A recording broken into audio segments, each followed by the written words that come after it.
mayam ahan da maktada kanglele punguri channel ki mekedagi besok khairak pamna taram nokchari ngasisu subscribers nga thabirakpa asengma thokiba wariama mayamgi maphamda khudol tamjarage haiduna puduna laksari wari asi lithok sarapa matamda soikiba lankiba kaya yarbasu mayamna nusibiduna ngakpiyu haidun hajari aduga amana channel asibu mapung phanba matamda saruk yabibo ina adomadomna like amadi subscribe share to biramu haidun hajari subscribe to matamda adomadomna bell icon to on to biramu mathangi wari thagalapa matamda adomadomgi phone da phangnaba gidamakta adudi wari sia hongnaba tawsaragi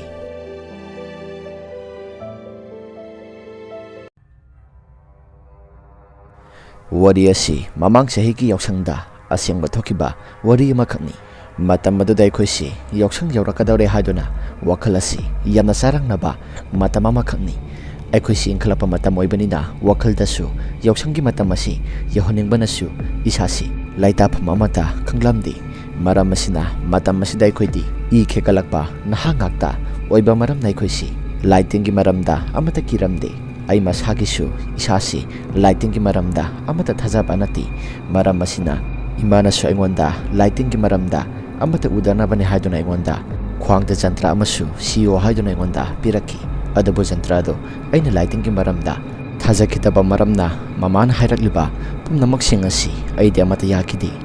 maram asina baba gi imaganasu yamna tatana aingonda ngang basaiba kayasi tauba horakhi maramdi ayasi ayamba matamda walking chalibani haduna isu amama thingasi asukimati yamna thingna mamlaga halai maram asina lighting gi maramda imasi masagi sukhara thajaba maramna lighting gi maramda asukimati yamna haksinna ingonda jantrasi nagina sada hapselo hairaka ingonda yamna kan hairakami adubu isu imana hairakliba pumnamak singasi masi indragadi imasi matam pumbada aingonda ngangduna leirani haiduna isu jantrasi imadagi launingda aduga matam khara aigi sada jantrasi sijilaba matungda matam khara leiraba matung amukasu jantrasi lautholaga upu mathakta amuka thami asomna aina thamkriba pumnamak singasi ima hoi baba hoidi amata khangbanati asomna ima hoina khangkidaba maramna matamasi asuma sumsat kare matamasi asuma sumsat kibana sahi simagi yoksang thasu yaurakadawre yoksang thasi yaurapa matamda isasi karinumati idok tawi harawani isasi ingkhalakpa nahasingi matamda lamtagi punima asi asukimati yamna khawrangna ngajaba matamni maram asina isu aiga khangnajaba nupi aduka thabal chongba phanglani khanduna isi wakhalda asukimati yamna harawjarami handak sehigi yoksang simadi atopa laikai imanaba amaga aikhoi laikai dagi aigi yamna luna tinajaba imanaba amaga yoksang simadi phajana koitharase hainaraba matungda yanari imanaba sisu aigi yamna luna tinaba maramna aina haibasu mahakna yabi mahakna haibasu aina yaduna ibani asi asukimati yamna thamoi sengna yamna luna tinajai matam asi aikhoina college tamlingai matamni maram asina aikhoigidi gari so amata laiti imanaba noksa hoigidi makhoi laiba laitaba gari masa amadi laijai maram asina college ta satpa matamda gari masa asi mahakna purak laga satpa ngaktani tasengna mak gari masa asi mahakidi nati mayambagi gari ni mata osum tawdana mayam sangdana ngairakpa yoksang thasu yoraklabanina angang singasi asukimati yamna mathumarang khawrami laikai khudingisu magi thokba yoksang su loina saraga angang singasi asukimati yamna haraw taramna maithong singda makalamba thingnari makhoi khaktasunatana aikhoisu asukimati yamna haraw jarami maram asina handaki sahi asi naksa hoigi kari masasi masida yoksang asi asukimati yamna phajana mapung phana muktangdi koisi haiduna ain hairami maduda naksasu harawna gari masasi ma putholaki aduga yoksang asi asukimati yamna nungaina koisi haiduna ingonda hairaklami madugi matungda ibanisu yoksang koina bagidamakta kadai da yoksang asi koibasa sike haiduna wa khanarami madugi matungda imanaba naksasu nakhoi sai hoigi laikaida yoksanggi thabal chongba soidana silakani maduda yoksanggi thabalsu phajana chongthase hairaga ingonda hairaklami maduda imanaba noksagi wafam maduda aina mo asumna khumi bai yoksanggi thabal budi chongba yai maduda nang sunupi amata phangtabado handaki yoksang asida aikhoi saigi mamanabi ama soidana silhalagi maduda nangsu nupi adu koi horo ꯑꯩꯈꯣꯏ ꯁꯥꯏꯒꯤ ꯃꯃꯥꯟꯅꯕꯤ ꯅꯨꯄꯥ ꯐꯪꯗꯕ ꯑꯃ ꯂꯩ, ꯃꯗꯨ ꯑꯣꯏꯅ ꯍꯦꯛꯇ ꯁꯤꯜꯍꯜꯂꯒꯦ꯫ ꯃꯁꯤ ꯍꯥꯏꯔꯕ ꯃꯇꯨꯡꯗ ꯏꯃꯥꯟꯅꯕ ꯅꯥꯎꯆꯥꯅꯁꯨ ꯑꯩꯉꯣꯟꯗ ꯅꯪꯒꯤꯗꯣ ꯌꯥꯕꯨꯗꯤ ꯌꯥꯏ ꯍꯥꯏꯕꯕꯨ ꯑꯗꯨꯗ ꯃꯃꯩꯒꯤ ꯋꯥꯍꯩꯗꯣ ꯀꯔꯦꯝꯅꯕ ꯃꯥꯜꯂꯤꯀꯣ꯫ ꯑꯁꯤ ꯍꯥꯏꯅꯔꯕ ꯃꯇꯨꯡꯗ ꯏꯃꯥꯟꯅꯕ ꯅꯥꯎꯆꯥꯒ ꯑꯩꯒꯁꯤ ꯑꯁꯨꯛꯀꯤ ꯃꯇꯤꯛ ꯌꯥꯝꯅ ꯅꯣꯛꯃꯤꯟꯅꯔꯝꯃꯤ꯫ ꯃꯁꯤꯒꯤ ꯃꯇꯨꯡ ꯌꯥꯎꯁꯪ ꯃꯩ ꯊꯥꯕ ꯅꯨꯃꯤꯠꯁꯨ ꯌꯧꯔꯛꯂꯦ꯫ ꯌꯥꯎꯁꯪ ꯃꯩ ꯊꯥꯕ ꯅꯨꯃꯤꯠ ꯑꯁꯤꯗ ꯅꯥꯎꯆꯥ ꯏꯕꯥꯅꯤꯗꯤ ꯈꯔ ꯂꯥꯞꯄ ꯂꯝ ꯑꯃꯗ ꯒꯥꯔꯤ ꯃꯆꯥꯁꯤ ꯊꯧꯗꯣꯛꯂꯒ ꯉꯥꯏꯍꯥꯛꯇꯪꯗꯤ ꯀꯣꯏꯕ ꯆꯠꯂꯨꯁꯦ ꯍꯥꯏꯅꯔꯕ ꯃꯇꯨꯡ ꯃꯈꯣꯏꯒꯤ ꯒꯥꯔꯤ ꯃꯆꯥꯁꯤ ꯄꯨꯊꯣꯛꯂꯛꯂꯦ꯫ ꯑꯗꯨꯝꯅ ꯒꯥꯔꯤ ꯃꯆꯥꯗꯣ ꯄꯨꯊꯣꯛꯂꯕ ꯃꯇꯨꯡꯗ ꯑꯩꯈꯣꯏꯁꯨ ꯈꯔ ꯂꯥꯞꯄ ꯂꯝ ꯑꯃꯗ ꯊꯥꯎ ꯑꯁꯤ ꯑꯩꯅ ꯍꯥꯜꯂꯒ ꯀꯣꯏꯕ ꯆꯠꯂꯝꯃꯤ꯫ ꯑꯗꯨꯕꯨ ꯂꯝꯕꯤꯗ ꯌꯥꯎꯁꯪꯒꯤ ꯄꯩꯁꯥ ꯊꯠꯂꯝꯕꯁꯤꯡ ꯑꯗꯨꯅ ꯄꯩꯁꯥꯁꯤ ꯈꯔ ꯄꯤꯈꯤꯕꯅ ꯄꯩꯁꯥꯁꯤ ꯑꯃꯠꯇ ꯌꯥꯎꯗ꯭ꯔꯦ꯫ ꯑꯗꯨꯝꯅ ꯂꯝ ꯑꯁꯤ ꯈꯔ ꯆꯠꯂꯕ ꯃꯇꯨꯡꯗ ꯏꯃꯥꯟꯅꯕ ꯏꯕꯥꯅꯤꯁꯨ ꯌꯨꯝꯗ ꯍꯜꯂꯁꯦ ꯍꯥꯏꯅꯔꯕ ꯃꯇꯨꯡꯗ ꯌꯨꯝꯗ ꯍꯜꯂꯛꯂꯝꯃꯤ꯫ ꯅꯨꯃꯤꯠꯁꯤꯃꯗꯤ ꯑꯉꯥꯡꯁꯤꯡꯅ ꯅꯥꯀꯊꯦꯡ ꯂꯥꯛꯄ ꯃꯌꯥꯝ ꯑꯁꯤ ꯑꯩꯈꯣꯏꯒꯤ ꯌꯨꯝꯗꯁꯨ ꯑꯁꯨꯛꯀꯤ ꯃꯇꯤꯛ ꯌꯥꯝꯅ ꯍꯔꯥꯎ ꯇꯔꯥꯝꯅ ꯄꯩꯁꯥꯁꯤꯡ ꯑꯗꯨ ꯑꯉꯥꯡꯁꯤꯡꯗ ꯃꯊꯪ ꯃꯅꯥꯎ ꯅꯥꯏꯅ ꯄꯤꯖꯔꯝꯃꯤ꯫ ꯑꯩꯈꯣꯏꯅ ꯄꯩꯁꯥ ꯄꯤꯕ ꯃꯇꯝꯗ ꯑꯉꯥꯡꯁꯤꯡ ꯑꯗꯨꯅ ꯑꯁꯨꯛꯀꯤ ꯃꯇꯤꯛ ꯌꯥꯝꯅ ꯍꯔꯥꯎꯈꯤꯕꯅ ꯕꯣꯔꯁꯨ ꯃꯌꯥꯝ ꯑꯃ ꯄꯤꯔꯛꯂꯝꯃꯤ꯫ ꯑꯁꯨꯝꯅ ꯅꯨꯃꯤꯠꯁꯤꯃꯁꯨ ꯍꯔꯥꯎꯅ ꯍꯧꯈ꯭ꯔꯦ꯫ ꯃꯊꯪꯒꯤ ꯅꯨꯃꯤꯠꯅꯤ꯫ ꯃꯊꯪꯒꯤ ꯅꯨꯃꯤꯠ ꯑꯁꯤꯗ ꯄꯤꯁꯛꯀꯥꯔꯤ ꯅꯨꯃꯤꯠ ꯑꯣꯏꯕꯅꯤꯅ ꯑꯩꯈꯣꯏꯁꯤ ꯑꯁꯨꯛꯀꯤ ꯃꯇꯤꯛ ꯌꯥꯝꯅ ꯁꯣꯔꯣꯛꯇ ꯊꯣꯛꯂꯒ ꯏꯁꯤꯡ ꯍꯩꯖꯤꯟꯅꯕ ꯑꯃꯁꯨꯡ ꯏꯁꯤꯡ ꯕꯣꯜꯅꯆꯤꯡꯕ ꯊꯨꯝꯗꯨꯅ ꯑꯩꯈꯣꯏꯁꯤ ꯄꯨꯡꯆꯣꯠ ꯆꯣꯠꯂꯝꯃꯤ꯫ ꯌꯥꯎꯁꯪ ꯑꯁꯤ ꯑꯇꯩ ꯃꯤꯑꯣꯏꯁꯤꯡꯗꯗꯤ ꯈꯪꯗꯦ, ꯑꯩꯒꯤ ꯑꯣꯏꯅꯗꯤ ꯑꯁꯨꯛꯀꯤ ꯃꯇꯤꯛ ꯌꯥꯝꯅ ꯅꯨꯡꯉꯥꯏꯕ ꯌꯥꯎꯁꯪ ꯑꯃ ꯑꯣꯏꯈꯤ꯫ ꯑꯁꯨꯝꯅ ꯅꯨꯃꯤꯠꯁꯤꯒꯤ ꯅꯨꯃꯤꯗꯥꯡꯅꯤ꯫ ꯅꯨꯃꯤꯠꯁꯤꯒꯤ ꯅꯨꯃꯤꯗꯥꯡ ꯑꯁꯤꯗ ꯑꯩꯒ ꯈꯪꯅꯖꯕ ꯅꯨꯄꯤ ꯑꯁꯤꯅ ꯑꯩꯉꯣꯟꯗ ꯍꯟꯗꯛ ꯆꯍꯤꯒꯤ ꯌꯥꯎꯁꯪꯒꯤ ꯊꯥꯕꯜ ꯑꯁꯤ ꯌꯥꯎꯁꯪ ꯑꯔꯣꯏꯕ ꯅꯨꯃꯤꯠꯇ ꯆꯣꯡꯒꯗꯕꯅꯤ, ꯑꯗꯨꯅ ꯌꯥꯎꯁꯪꯒꯤ ꯄꯩꯁꯥ ꯊꯠꯄꯗ ꯌꯥꯎꯃꯤꯟꯅꯔꯤꯕ ꯏꯆꯦꯁꯤꯡ, ꯏꯃꯥꯟꯅꯕꯤꯁꯤꯡ ꯃꯈꯣꯏꯗꯤ ꯃꯈꯣꯏꯒ ꯈꯪꯅꯖꯕ ꯅꯨꯄꯥꯁꯤꯡ ꯑꯗꯨꯅ ꯄꯩꯁꯥ ꯈꯔ ꯑꯉꯝꯕ ꯈꯔ ꯃꯇꯦꯡ ꯄꯥꯡꯉꯤ꯫ ꯑꯗꯨꯅ ꯑꯩꯒꯤꯁꯨ ꯅꯪꯅ ꯑꯃꯨꯛꯇꯪꯗꯤ ꯂꯥꯛꯂꯒ ꯅꯪꯅ ꯉꯝꯖꯕ ꯈꯔꯗ ꯑꯣꯏꯔꯕꯁꯨ ꯍꯥꯞꯄꯤꯌꯨ ꯍꯥꯏꯗꯨꯅ ꯑꯩꯉꯣꯟꯗ ꯍꯥꯏꯔꯛꯂꯝꯃꯤ꯫ ꯃꯗꯨꯗ ꯑꯩꯁꯨ ꯍꯣꯏ ꯑꯃꯨꯛꯇꯪꯗꯤ ꯂꯥꯛꯂꯒ ꯅꯈꯣꯏꯒꯤ ꯄꯩꯁꯥ ꯊꯠꯂꯤꯕꯗꯣ ꯑꯩꯁꯨ ꯄꯩꯁꯥ ꯑꯉꯝꯕ ꯈꯔꯗꯤ ꯍꯥꯞꯂꯒꯦ ꯍꯥꯏꯔꯕ ꯃꯇꯨꯡ ꯐꯣꯟ ꯑꯁꯤ ꯊꯝꯅꯈ꯭ꯔꯦ꯫ ꯃꯊꯪꯒꯤ ꯅꯨꯃꯤꯠꯅꯤ꯫ ꯃꯊꯪꯒꯤ ꯅꯨꯃꯤꯠ ꯑꯁꯤꯗ ꯑꯩꯒ ꯈꯪꯅꯖꯕ ꯅꯨꯄꯤ ꯑꯗꯨꯒꯤ ꯃꯅꯥꯛꯇ ꯆꯠꯂꯕ ꯃꯇꯨꯡ ꯑꯩꯅ ꯉꯝꯖꯕ ꯄꯩꯁꯥ ꯈꯔꯗꯤ ꯃꯇꯦꯡ ꯇꯧꯔꯝꯃꯤ꯫ ꯃꯗꯨꯗ ꯃꯍꯥꯛꯁꯨ ꯌꯥꯝꯅ ꯍꯔꯥꯎꯖꯔꯝꯃꯤ꯫ ꯃꯁꯤꯒꯤ ꯃꯇꯨꯡꯗ ꯌꯥꯎꯁꯪ ꯑꯔꯣꯏꯕ ꯅꯨꯃꯤꯠꯁꯨ ꯌꯧꯔꯛꯂꯦ꯫ ꯌꯥꯎꯁꯪ ꯑꯔꯣꯏꯕ ꯅꯨꯃꯤꯠ ꯑꯁꯤꯗ ꯑꯩꯁꯨ ꯊꯥꯕꯜ ꯆꯠꯅꯕꯅꯤ ꯍꯥꯏꯗꯨꯅ ꯌꯥꯝꯅ ꯀꯟꯅ ꯁꯤꯟꯕ ꯂꯥꯡꯕ ꯇꯧꯔꯝꯃꯤ꯫ ꯌꯥꯎꯁꯪ ꯃꯅꯨꯡ ꯑꯁꯤꯗ ꯑꯩꯈꯣꯏꯁꯨ ꯃꯐꯝ ꯈꯨꯗꯤꯡꯒꯤ ꯌꯥꯎꯁꯪ ꯑꯁꯤ ꯍꯟꯗꯛꯀꯤ ꯆꯍꯤꯁꯤꯃꯗꯤ ꯑꯁꯨꯛꯀꯤ ꯃꯇꯤꯛ ꯌꯥꯝꯅ ꯅꯨꯡꯉꯥꯏꯈꯤꯕ, ꯃꯐꯝ ꯈꯨꯗꯤꯡꯒꯤ ꯌꯥꯎꯁꯪ ꯑꯁꯤ ꯌꯥꯎꯕ ꯐꯪꯈꯤꯕ ꯆꯍꯤ ꯑꯃꯈꯛꯅꯤ꯫ ꯑꯁꯨꯝꯅ ꯌꯥꯎꯁꯪꯒꯤ ꯑꯔꯣꯏꯕ ꯃꯇꯝ ꯑꯁꯤ ꯂꯥꯛꯂꯕ ꯃꯇꯝꯗ ꯑꯩꯈꯣꯏꯁꯨ ꯏꯃꯥꯟꯅꯕ ꯅꯥꯎꯆꯥꯒ ꯑꯩꯒꯁꯤ ꯌꯥꯎꯁꯪꯒꯤ ꯊꯥꯕꯜ ꯆꯠꯅꯕꯒꯤꯗꯃꯛꯇ ꯁꯦꯝꯕ ꯁꯥꯕ ꯄꯨꯝꯅꯃꯛ ꯂꯣꯏꯅꯔꯦ꯫ ꯑꯗꯨꯕꯨ ꯈ꯭ꯋꯥꯏꯗꯒꯤ ꯂꯥꯏꯕꯛ ꯊꯤꯕ ꯑꯃꯅ ꯅꯥꯎꯆꯥ ꯍꯣꯏꯒꯤ ꯒꯥꯔꯤ ꯃꯆꯥ ꯑꯁꯤ ꯃꯌꯥꯝꯕꯅ ꯈꯔ ꯂꯥꯞꯄ ꯂꯝ ꯑꯃꯗ ꯊꯥꯕꯜ ꯆꯣꯡꯕ ꯆꯠꯀꯅꯤ ꯍꯥꯏꯗꯨꯅ ꯅꯨꯃꯤꯠꯁꯤꯃꯗꯤ ꯀꯟꯁꯤꯟꯈ꯭ꯔꯦ꯫ ꯑꯩꯈꯣꯏꯁꯨ ꯀꯔꯤꯗꯤ ꯎꯄꯥꯏ ꯂꯩ, ꯈꯣꯡꯅ ꯑꯗꯨꯃꯛ ꯆꯠꯄ ꯇꯥꯕꯅꯤ꯫ ꯑꯩꯒ ꯈꯪꯅꯖꯔꯤꯕ ꯅꯨꯄꯤ ꯑꯁꯤꯒ ꯑꯩꯈꯣꯏ ꯂꯩꯀꯥꯏꯒꯁꯤ ꯂꯩꯀꯥꯏ ꯑꯅꯤ ꯀꯥꯟꯅꯔꯒ ꯂꯩꯕ ꯃꯐꯝ ꯑꯃꯅꯤ꯫ ꯃꯔꯝ ꯑꯁꯤꯅ ꯏꯃꯥꯟꯅꯕ ꯅꯥꯎꯆꯥꯗ ꯑꯩꯅ ꯑꯁꯨꯝꯅ ꯍꯥꯏꯈꯤ, ꯅꯥꯎꯆꯥ ꯒꯥꯔꯤꯗꯨ ꯌꯥꯔꯦ, ꯄꯨꯗ꯭ꯔꯁꯨ ꯌꯥꯔꯦ, ꯀꯌꯥꯝ ꯂꯥꯞꯄ ꯂꯝꯅꯦꯅ ꯈꯣꯡꯅ ꯆꯠꯄꯗ ꯑꯗꯨꯝ ꯌꯧꯔꯕ ꯄꯣꯠꯁꯤꯕꯨ ꯅꯨꯃꯤꯗꯥꯡꯒꯤ ꯆꯥꯛ ꯆꯥꯕ ꯇꯣꯛꯂꯒ ꯆꯥꯕ ꯇꯨꯝꯅꯕ ꯑꯣꯏꯅ ꯋꯥꯀꯤꯡ ꯑꯣꯏ ꯀꯔꯤꯕꯣꯏ ꯑꯗꯨꯝ ꯆꯠꯈ꯭ꯔꯁꯤ꯫ ꯅꯥꯎꯆꯥꯁꯨ ꯑꯩꯒꯤ ꯋꯥꯐꯝ ꯑꯁꯤꯗ ꯃꯍꯥꯛꯁꯨ ꯍꯣꯏ ꯍꯥꯏꯗꯨꯅ ꯌꯥꯔꯛꯂꯦ꯫ ꯑꯁꯨꯝꯅ ꯅꯨꯃꯤꯗꯥꯡꯒꯤ ꯃꯇꯝꯅꯤ꯫ ꯅꯨꯃꯤꯗꯥꯡꯒꯤ ꯃꯇꯝ ꯑꯁꯤꯗ ꯏꯃꯥꯅꯁꯨ ꯑꯩꯁꯤ ꯊꯥꯕꯜ ꯆꯠꯂꯨꯔꯒꯦ ꯍꯥꯏꯕꯗꯨꯗ ꯏꯃꯥꯅꯁꯨ ꯃꯇꯝ ꯑꯁꯤ ꯌꯥꯝꯅ ꯐꯠꯇ꯭ꯔꯕꯅꯤ ꯏꯕꯨꯡꯉꯣ, ꯈꯔ ꯉꯟꯅ ꯍꯜꯂꯛꯎꯀꯣ, ꯊꯥꯕꯜ ꯆꯣꯡꯂꯨꯔꯕꯁꯨ ꯉꯥꯏꯍꯥꯛꯇꯪ ꯆꯣꯡꯂꯨꯔꯕ ꯃꯇꯨꯡ ꯌꯨꯝꯗ ꯍꯜꯂꯛꯀꯗꯕꯅꯤ꯫ ꯃꯁꯤ ꯍꯥꯏꯔꯛꯂꯕ ꯃꯇꯨꯡꯗ ꯑꯩꯁꯨ ꯍꯣꯏ ꯍꯥꯏꯔꯝꯃꯤ꯫ ꯃꯗꯨꯗ ꯏꯃꯥꯅ ꯖꯟꯇ꯭ꯔ ꯁꯤꯔꯤꯕ꯭ꯔꯥ ꯍꯥꯏꯗꯨꯅ ꯍꯪꯂꯛꯂꯝꯃꯤ꯫ ꯃꯗꯨꯗ ꯑꯩꯁꯨ ꯋꯥ ꯂꯣꯠꯂꯒ ꯍꯣꯏ ꯏꯃꯥ ꯍꯥꯏꯗꯨꯅ ꯈꯨꯝꯃꯤ꯫ ꯃꯗꯨꯗ ꯏꯃꯥꯅ ꯃꯅꯝ ꯅꯝꯕꯤꯔꯒ ꯑꯩꯁꯤ ꯑꯩꯒꯤ ꯊꯣꯡꯒꯥꯜꯗ ꯊꯣꯛꯂꯛꯂꯝꯃꯤ꯫ ꯏꯃꯥꯟꯅꯕ ꯅꯥꯎꯆꯥꯁꯨ ꯃꯍꯥꯛꯁꯨ ꯂꯣꯏꯁꯤꯜꯂꯕ ꯃꯇꯨꯡ ꯃꯍꯥꯛꯁꯨ ꯃꯈꯣꯏꯒꯤ ꯊꯣꯡꯒꯥꯜꯗꯒꯤ ꯊꯣꯛꯂꯛꯂꯕ ꯃꯇꯨꯡꯗ ꯏꯕꯥꯅꯤ ꯄꯨꯂꯞ ꯄꯨꯟꯅ ꯌꯥꯎꯁꯪꯒꯤ ꯊꯥꯕꯜ ꯆꯣꯡꯕ ꯑꯁꯤ ꯑꯩꯈꯣꯏ ꯁꯥꯏ ꯍꯣꯏꯒꯤ ꯂꯩꯀꯥꯏꯗ ꯏꯕꯥꯅꯤ ꯑꯁꯤ ꯄꯨꯂꯞ ꯆꯠꯄ ꯍꯧꯔꯛꯂꯝꯃꯤ꯫ ꯑꯁꯨꯝꯅ ꯅꯨꯃꯤꯠꯁꯤꯃꯗꯤ ꯏꯕꯥꯅꯤꯁꯨ ꯑꯀꯤꯕ ꯃꯆꯦꯠ ꯑꯃꯠꯇ ꯌꯥꯎꯗꯅ ꯃꯤꯅ ꯈꯔ ꯍꯥꯏꯅꯕ ꯂꯩꯀꯥꯏ ꯑꯅꯤ ꯇꯥꯏꯅꯐꯝ ꯀꯔꯛ ꯑꯃ ꯂꯩ, ꯈꯣꯡꯅꯥꯡꯁꯨ ꯍꯧꯏ꯫ ꯃꯐꯝ ꯑꯁꯤꯗ ꯏꯕꯥꯅꯤꯁꯨ ꯀꯤꯕ ꯃꯆꯦꯠ ꯑꯃꯠꯇ ꯌꯥꯎꯗꯅ ꯊꯥꯕꯜ ꯃꯐꯝ ꯐꯥꯎ ꯂꯥꯛꯄ ꯍꯧꯔꯛꯂꯝꯃꯤ꯫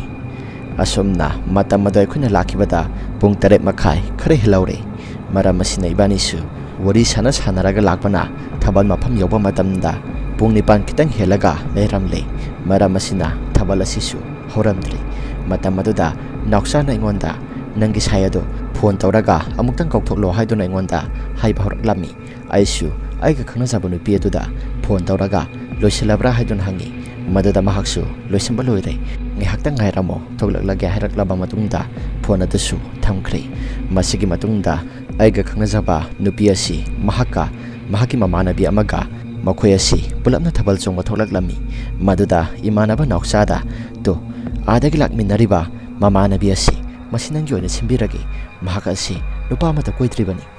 ꯏꯃꯥꯟꯅꯕ ꯅꯥꯎꯆꯥꯁꯨ ꯀꯔꯟ ꯌꯥꯝꯅ ꯇꯥꯔꯛꯀꯅꯨ ꯍꯥꯏꯗꯨꯅ ꯑꯩꯉꯣꯟꯗ ꯍꯥꯏꯔꯛꯂꯝꯃꯤ꯫ ꯃꯗꯨꯗ ꯑꯩꯁꯨ "ꯈꯪꯗꯦꯀꯣ, ꯍꯟꯗꯛꯀꯤ ꯃꯇꯥꯡꯁꯤꯃꯗꯤ ꯅꯪ ꯅꯨꯄꯤ ꯀꯣꯏꯗꯕ ꯁꯨꯡꯌꯥ ꯍꯦꯛꯇ ꯌꯥꯔꯔꯣꯏ"꯫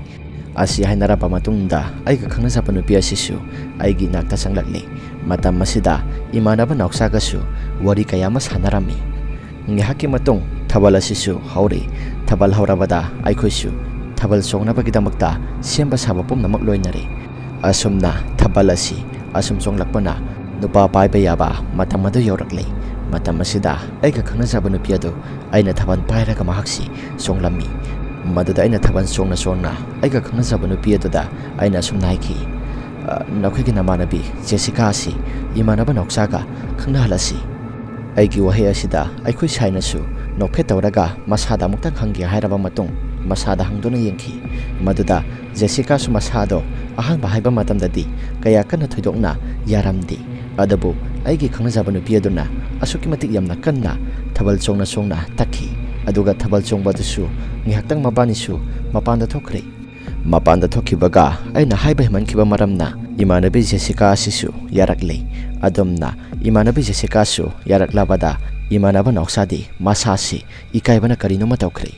ꯑꯁꯨꯝꯅ ꯉꯥꯏꯍꯥꯛꯇꯤ ꯏꯕꯥꯅꯤꯁꯨ ꯊꯥꯕꯜ ꯑꯁꯤ ꯆꯣꯡꯕ ꯌꯥꯎꯔꯕ ꯃꯇꯨꯡꯗ ꯌꯨꯝꯗ ꯍꯜꯂꯁꯤ ꯍꯥꯏꯅꯔꯕ ꯃꯇꯨꯡꯗ ꯌꯨꯝꯗ ꯍꯟꯅꯕꯒꯤꯗꯃꯛꯇ ꯁꯦꯝꯕ ꯁꯥꯕ ꯄꯨꯝꯅꯃꯛ ꯂꯣꯏꯅꯔꯦ꯫ ꯑꯩꯈꯣꯏꯁꯨ ꯉꯟꯇꯥꯅꯗꯤ ꯍꯟꯈ꯭ꯔꯒꯦ, ꯒꯥꯔꯤ ꯑꯁꯤ ꯑꯃꯠꯇ ꯌꯥꯎꯔꯛꯇꯕꯅꯤꯅ ꯊꯦꯡꯅ ꯍꯟꯖꯤꯟꯕꯗꯣ ꯅꯨꯡꯉꯥꯏꯇꯦ ꯍꯥꯏꯔꯝꯂꯕ ꯃꯇꯨꯡꯗ ꯌꯨꯝꯗ ꯍꯟꯅꯕꯒꯤꯗꯃꯛꯇ ꯊꯣꯛꯂꯛꯂꯦ꯫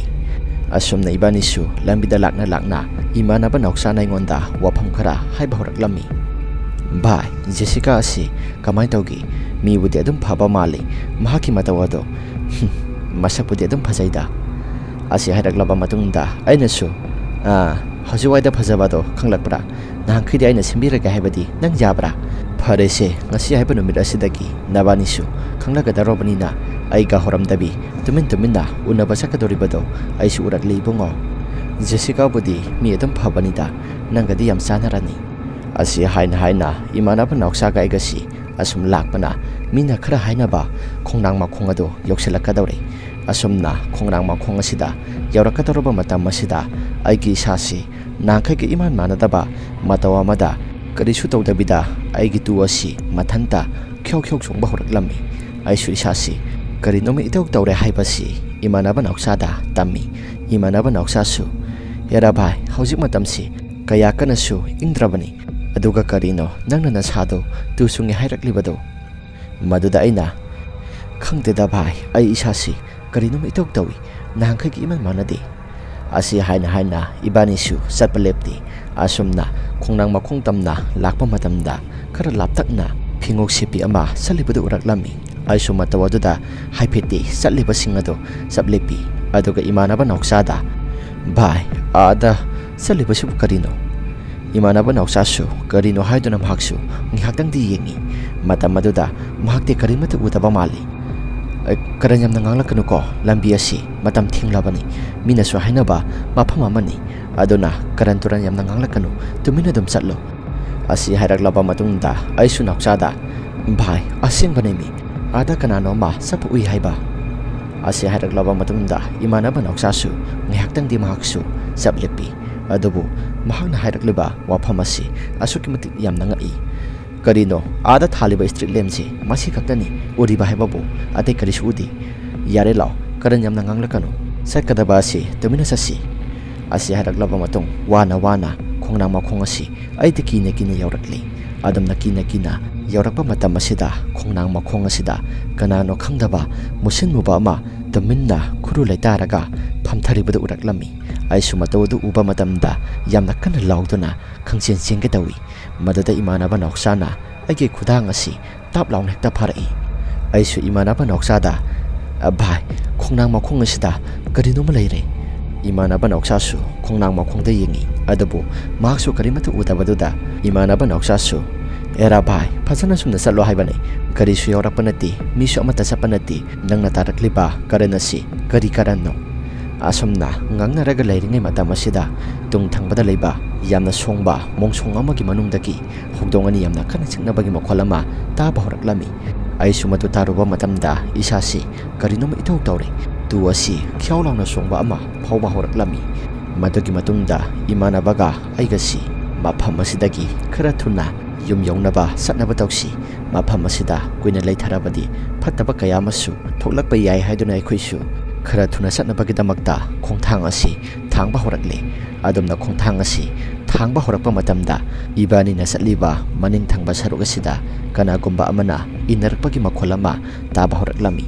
mafam asi garisu amata lakpa nati adumna tawrakliba mataw kaya sing asida imanaba nauksa ibani asi tung leitholaga yenge khalabasu kibana thumatkibana tung leitholaga yenge khalabasu amata yengba ngamde asumna wana ibani asi mamangda thaliba street lem asigi manakta khara thuna yorabadi hajuna yamna wana khanglami adumna khanna satpa matamda street lem asigi manakta yorakle adumna street lem asigi manakta hek yoba matamda tarakliba makhula sidi khara phakadra hajuna khalubani adubo madugi ona tainabada asuki mati yamna kanna aikhoina satliba manak asida yamna kanna naksilaga sapagom tawraklami madugi matungda isu haipetangdi maya silai tholaga amuktangdi yenglage haiduna isu maya silai tholaga yengloba matamda yamna phibam kairabi musen mubi nupi ama aikhoigi tung asida yamna nakna inaraklibado ainu uraklami madu uruba matamda idi sasi samna asi sapsap yungba makai yamna kana lauraga mathong maram khangdaba makai yum tamna senki aisu madugi matungda imanaba nauksasu hanna yengdaba makai aigi tung inaraga mahaksu yum tamna selakba horaklami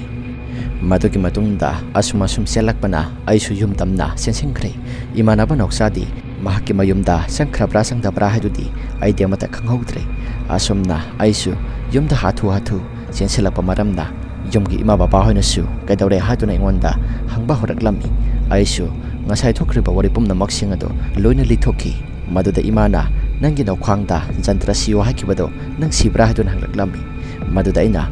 as ima jantra do khwangda siba matamda tumba khopada yamna nungaite haiduna aina lautholaka thamkhrabani asi haikraba matong imanasu asuki matik aingonda yamna kan nganglaklami maduda imanasu ngangba yaba nganglaba matong mai okthopiraga isi nasagi nafamda potharuro hairaklaba matungda aisu aigi phamungda tumba sanglaklami madugi matungda nonganbaga imanaba noksasu aingonda ngarang thokriba thokdopom namoksing ado karino hayo haiduna aingonda hanglakhi ngarang aina selakpagi mataw singado maduda aina ukriba nupi adugi saktamado imanaba noksada aina tammi maduda imanaba noksana matung manaudi masigi lambi asi numidangi matamda satlagumsi asi hairaklaba matungda imanaba noksasu mayumda hatki masigi matungda isi hapta muki sangdi isasi adum naduna laiki aina thingnarakliba thokdopum namok singado isada khanjelaba matungda adabu aigi manadi lai phataba thengnakibanina maiba amadi yenghalaga phanaba toksi hairaklaba matung maiba ama yenghalaga phanaba tokhi maiba dunasu madugi lambiado numidangi matamda yariba makhaidi satanaba hono madugi lambiado yamna sathibani haiduna ingonda hairaklami asumna maiba sina yengkhraba matung aisu isasi karisu thudongna tawraktre masigi matungda isu lambiaduda numidangi matamda sungcha sakhidre wari asi matang asda losinjari karigumba wari asi nungaibiba taragadi like amadi subscribe share to biramu haiduna hajari aduga amana adomadum ki isada thokpa asing batu pori singaibiragadi aikona pithoksariba whatsapp number asida thabiraknabani singjari ngasigi oinadi kainanaba yathang mayamdagi nijari ima laibakna yaifare